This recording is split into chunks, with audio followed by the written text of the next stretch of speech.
The relentless desert sun beat down on Torbjorn Tofte, baking the already parched earth. The muezzin's call to prayer echoed faintly, a stark contrast to the cacophony that still haunted his waking hours. His mind, a battlefield as ravaged as any he'd fought on, replayed the mission in fragmented scenes. The searing heat of the Iraqi desert shimmered before his eyes, merging with the cold steel of his weapon. Faces blurred, a mosaic of fear and agony, a child's wide eyes, a woman's desperate plea, the vacant stare of a fallen comrade. Each image clawed at his soul. He remembered the crushing weight of responsibility as he'd made split-second decisions that cost lives. The screams echoed in the silence of the Omani desert, a brutal soundtrack to his self-imposed exile. He'd been the best, the rooster they called him, a phantom of death. His reputation was built on ruthlessness, until he hadn't. Until the weight of his actions had become unbearable, the moral cost too high.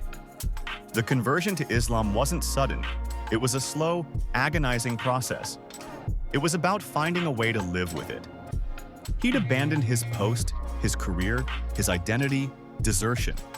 The word tasted like ash in his mouth. He'd spent hours staring at the vast, unforgiving landscape, trying to reconcile the man he was. His mastery of deception allowed him to disappear without a trace. He'd vanished into the anonymity of a foreign land. The memory of a specific moment resurfaced, sharp and vivid. The desperate eyes of a young girl, her small hand reaching out. It had shattered his resolve, fracturing his carefully constructed facade. It was the moment he knew his old life was over. The internal conflict remained a constant battle, a duel between the ghost of his past self and the man he was striving to become. He pressed on, driven by a quiet determination to escape the shadows of his past and find solace. The quiet life in Oman was short-lived. Fate, it seemed, had other plans for him. He set foot on American soil again. A flash of movement in a dimly lit alleyway, a desperate scream, the glint of steel in the hands of a robber. He was a spectator, an observer, until he wasn't. Instinct, honed by years of training, took over.